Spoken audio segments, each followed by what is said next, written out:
Alors voilà, nous n'avons toujours pas eu de confirmation de clôture en M30, M15, M5. Donc nous allons encore patienter. Cela peut se produire à tout instant, mais normalement pas avant 10h45. Donc d'ici là, je vais mettre pause et je reviendrai lorsque j'aurai quelque chose de beaucoup plus fiable. Il se pourrait aujourd'hui aussi que nous restions dans ce range. Euh, les investisseurs par rapport au Brexit seraient plutôt prudents. Donc voilà, il faut aussi garder ça à l'œil. Mais bon, voilà, ne pas trader, c'est aussi trader. Donc je reprends la vidéo, l'enregistrement lorsque j'aurai quelque chose de beaucoup plus consistant, quelque chose comme ceci précisément. Alors on aime 15, voilà, ça c'est ce qu'il faut. Voilà, une bonne bougie qui clôture de part et d'autre. Et en M5, une ouverture et une clôture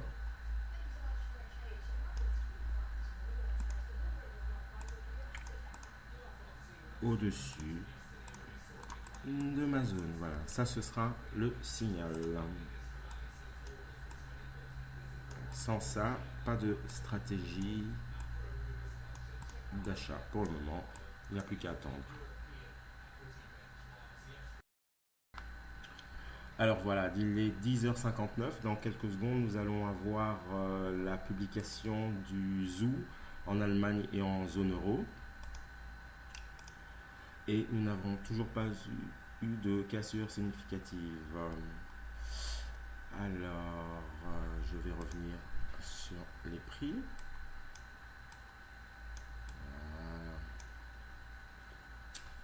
Attendre 5 minutes au moins.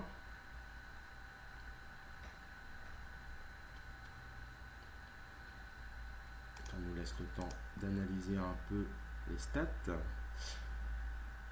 On était attendu, le consensus s'attendait à une contraction de l'indice ZOO. Il ressort supérieur aux attentes et supérieur que précédemment. Idem pour la zone euro. Cela pourrait éventuellement soutenir les indices, le marché européen, ainsi que l'euro. Du coup, nous allons garder ça à l'œil, évidemment. Ce sera peut-être le catalyseur qui fera sortir le DAX de sa petite boîte.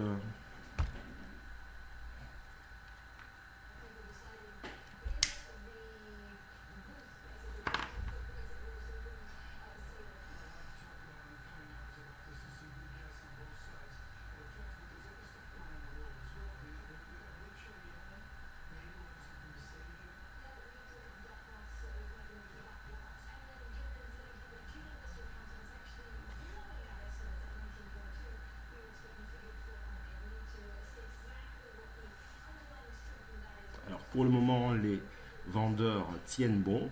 On voit qu'ils défendent très efficacement, en tout cas durement, ce seuil juste en dessous de 10 000 points. À partir du moment évidemment où ils verront ce genre de choses, il est fort probable que les ventes se transforment en achats, que des stops se transforment en position longue et que des acheteurs, comme moi sur cassure, se précipitent à l'achat. Donc une réaction assez violente, franche et rapide attendue. Évidemment, nous devons faire attention aux pièges, donc c'est pour ça qu'on va attendre les confirmations.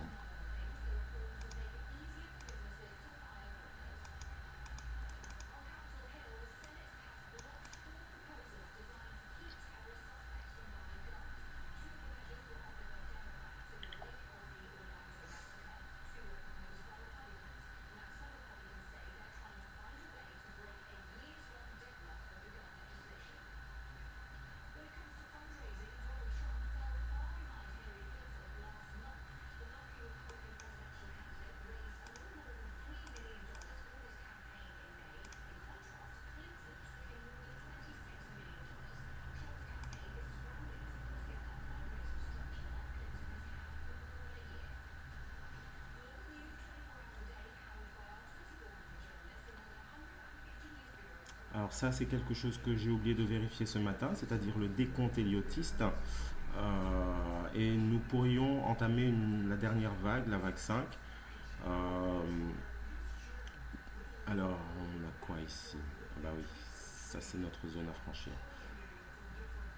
Voilà, bon, on va garder ça quelque part dans notre tête. On voit que les vendeurs reprennent la main sous cette résistance. Donc ce ne sera pas pour tout de suite à mon avis, malgré les chiffres de l'indice ZOO.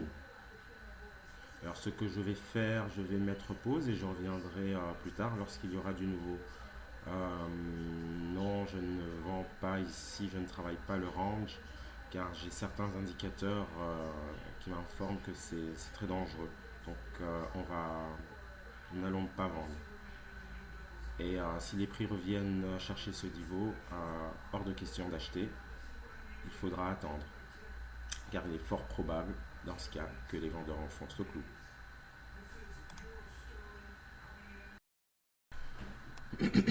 Alors voilà, il est midi 14.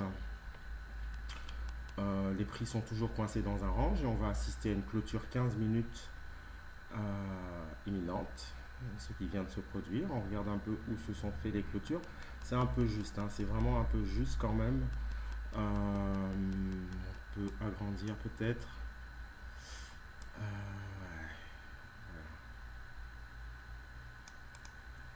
Voilà pourquoi je dis que c'est un peu juste. On va quand même surveiller tout ceci en 5 minutes.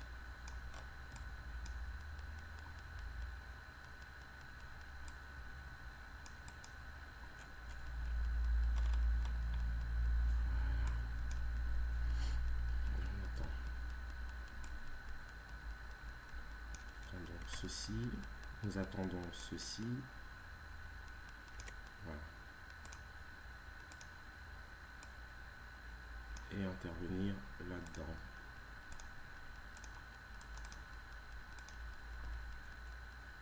Intervenir à la clôture de celle-ci. Donc ça me fait 1, 2, 2 bougies, 1, 2, 3 bougies.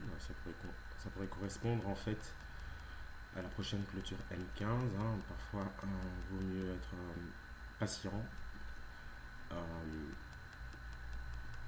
Laisser passer quelques pips pour avoir plus de certitude.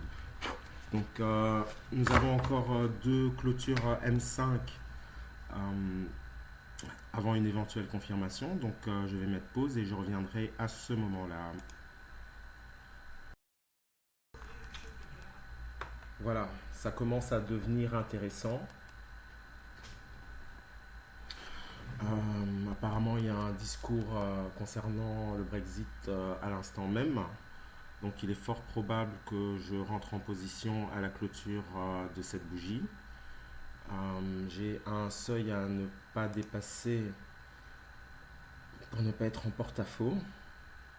Voilà, je rentre ici.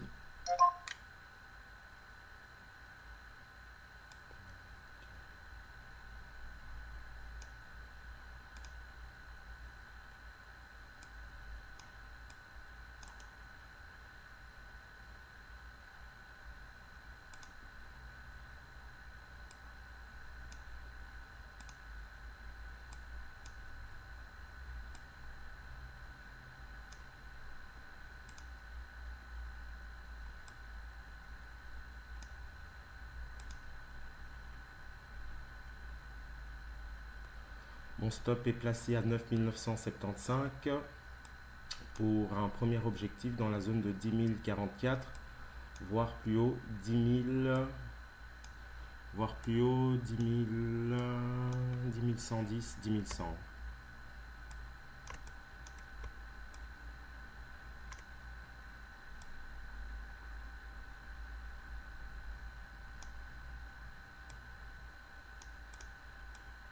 Voilà, on a une clôture significative en M5 ici. Donc celle-ci va être ma bougie signal.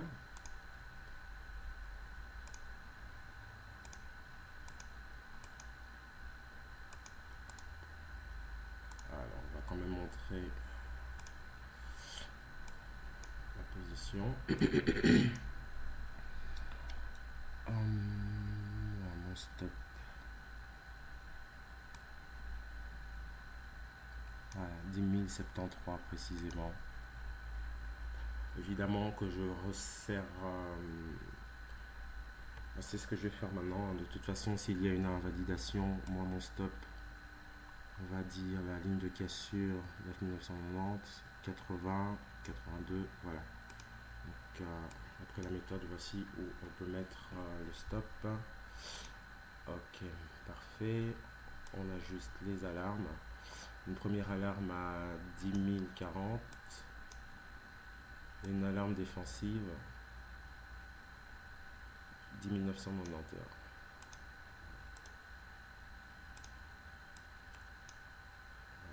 Alors, prochaine confirmation, voilà, c'est ce qu'il nous faut, ceci. Et on pourra laisser courir évidemment le trade en le surveillant. Donc on rappelle l'objectif théorique qui se trouve ici, qui est l'amplitude du range.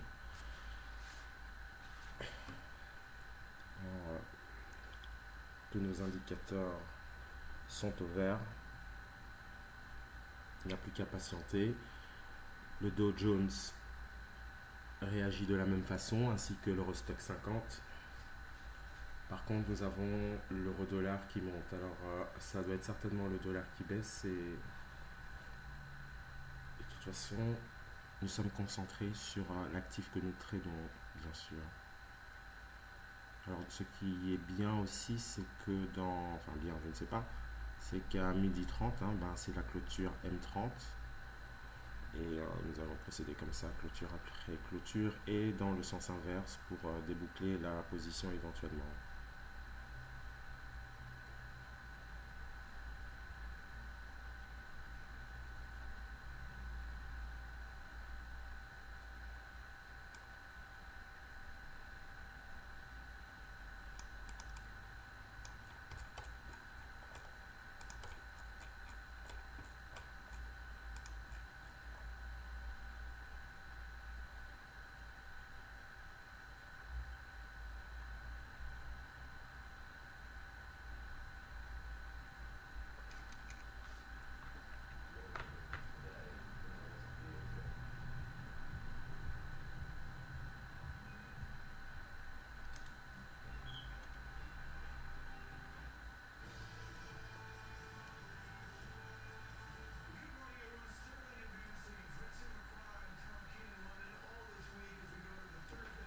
Alors, ce qui se passera à 10 030, 10 040, c'est que je vais prendre une majeure partie de ma position, les 3/5e, et surveiller, car nous ne sommes pas à l'abri d'un éventuel pullback. Voilà. Alors évidemment, s'il y a pullback, c'est aussi une stratégie qu'on pourra mettre à profit, sous certaines conditions, bien évidemment.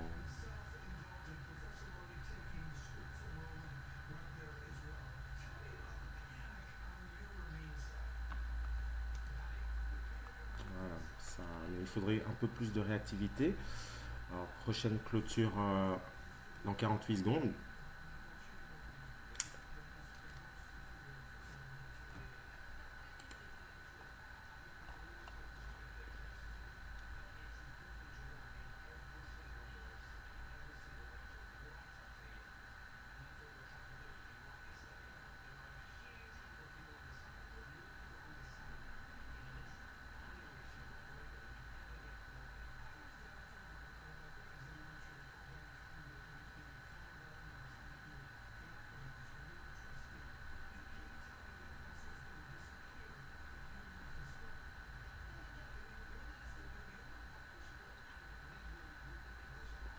Alors de toute façon, on va laisser courir la position et je reviendrai dessus, soit si jamais nous avons une invalidation.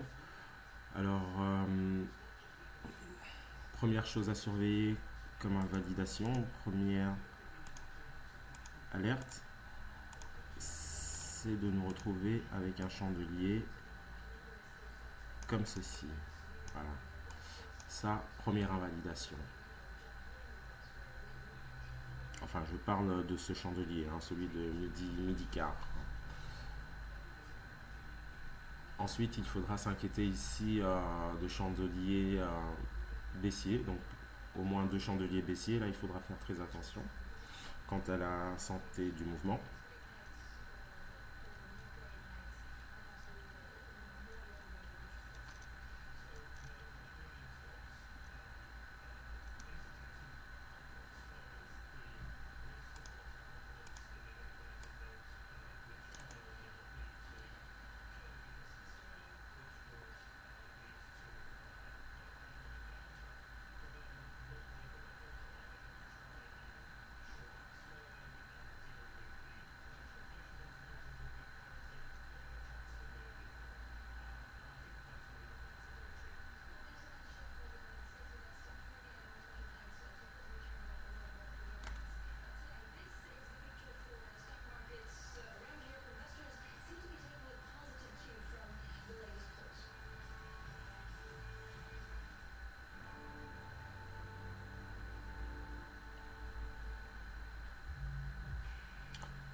Voilà, donc je laisse la vidéo, l'enregistrement tourner. Je vais juste couper le son.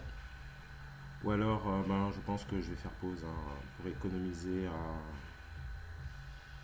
le volume de la vidéo. Voilà, donc à la clôture ici que nous avons eue positive, j'ai ajusté mon stop. Alors,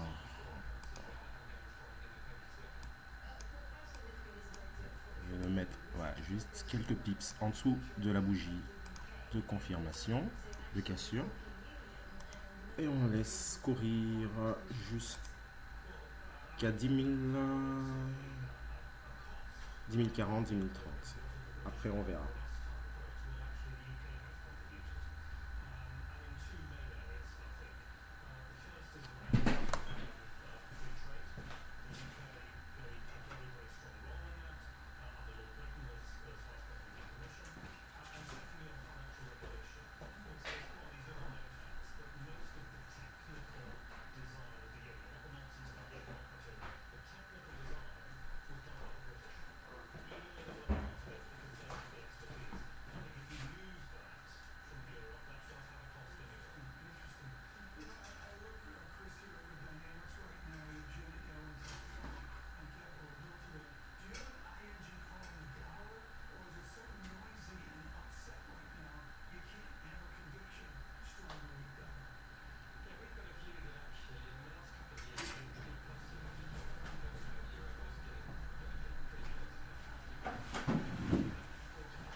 Alors, nous voilà, il est 14h23 et en attendant, depuis tout à l'heure, voici ce que les cours ont fait. Hein. Donc, nous n'avons pas eu une explosion haussière directionnelle. N'oublions pas que nous sommes à quelques heures du référendum, donc peu de volume. Euh, alors, après cette jambe de hausse qui est une impulsion, une vague d'impulsion 3, correction en 4, nous essayons de faire ici péniblement la 5, qui pourrait éventuellement, j'ai déjà vu ça quelque part, se matérialiser par après par un double top. avec une divergence au niveau du RSI, donc ça ce serait quand même à surveiller. Alors et bien évidemment ici nous avons une zone de convergence avec un cluster, il me semble, composé du R1 des lits.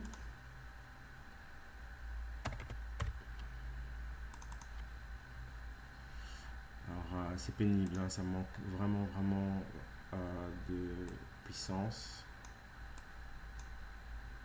Donc voilà, on va essayer de prendre ces bénéfices, une partie tout du moins, 3/5 de la position à 10 030, 10 040.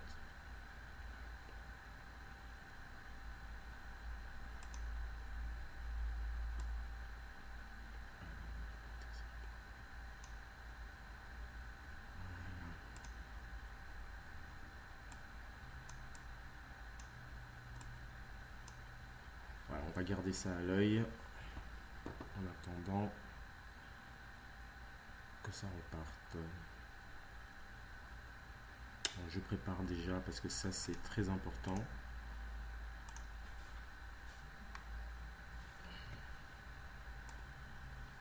Pour ne pas se tromper parce que ça va très vite.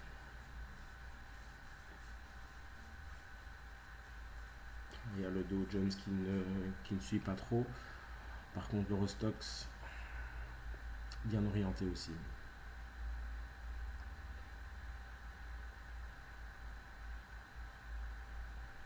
14h25.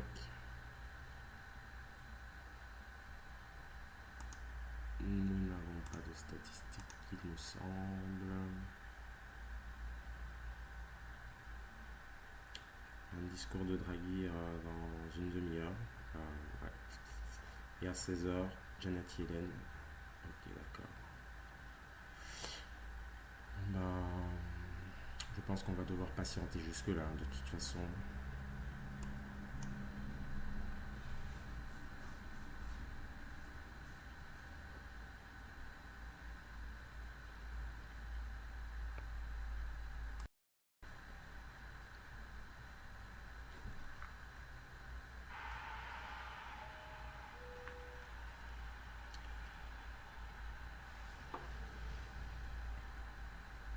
On va voir s'il veut bien pousser un peu plus. Voilà, allez, on sort directement. Ça va vite.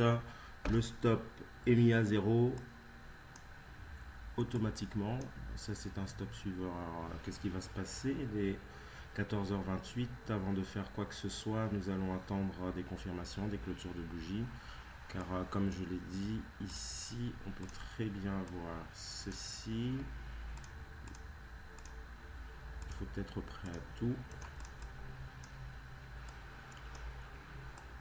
Alors, on va rester raisonnable, mettre son stop voilà,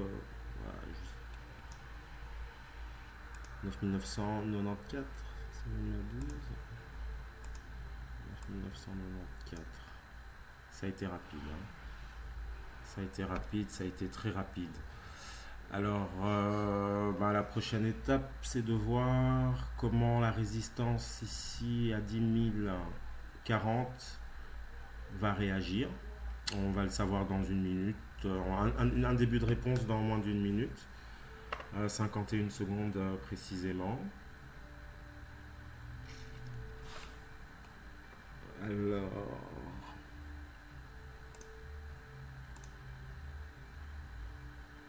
l'Eurostoxx confirme, ce n'est pas le cas du Dow Jones. Voilà.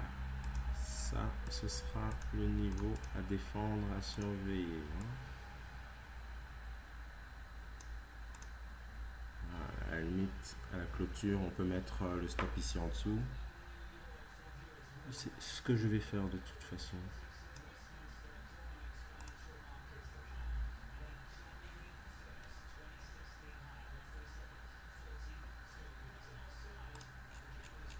Voilà, donc ici l'objectif théorique de la figure a été atteint péniblement, mais voilà, sûrement, directionnel.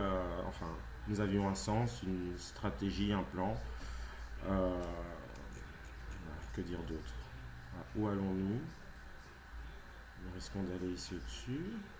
On peut passer en H4. Ouais, ça vaut la peine de peut-être laisser courir la position pour le reste de la journée.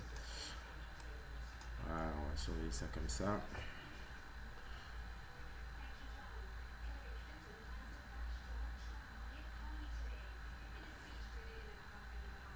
Voilà, de toute façon, aujourd'hui, il faut pas espérer, je ne vais pas espérer beaucoup plus. Le stop va certainement être touché, va certainement être exécuté. Mais voilà, de toute façon,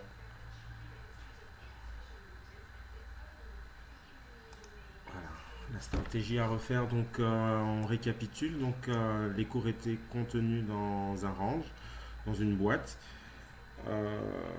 J'ai bien identifié le sens de sortie et attendu une confirmation, une cassure, 15 minutes, 5 minutes pour pouvoir prendre mon long. Ici, la possibilité de gain plus ou moins 40 pips pour un stop 30, plus ou moins 30, 25 ici. 10 à 15 pips en dessous de la boîte, en dessous du niveau de cassure. Donc voilà. Alors ici, on remarque que ça part pas directement à la hausse et que la résistance est directement vendue ici. On va observer un peu comment ça se passe. Donc voilà, je pense que ma journée, elle est faite.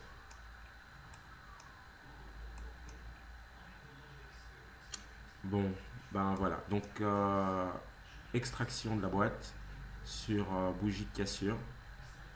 Et péniblement, donc nous avons fait la 4, ensuite la 5. Alors j'aurais évidemment préféré que ce soit une 3, une vague 3 ici. Mais comme m'a montré Larry Bor gentiment, ce qui a aussi influencé ma décision de sortir un maximum de mes gains ici et de remonter mon stop, c'est que sur le décompte héliotiste, vague 1, vague 2, donc ici c'est l'ouverture open.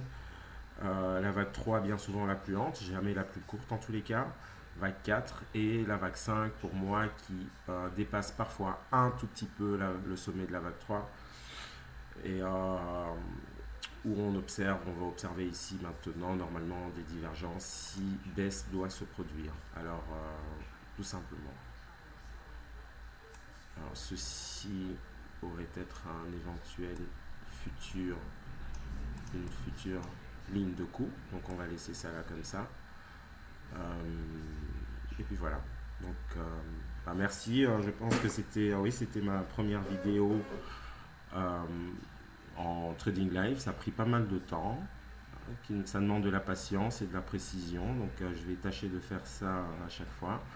Et peut-être que ça m'aidera à préserver mon capital qui, je pense, aujourd'hui, à l'heure même, est revenu à l'équilibre après ma bourde il y a plusieurs semaines. Donc on va essayer de tenir le cap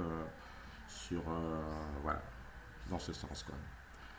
Alors voici pour les positions clôturées de la journée. Voilà, tout simplement. Merci. Et puis bon, si vous avez aimé la vidéo, n'hésitez pas à commenter et j'en ferai peut-être d'autres. Au revoir.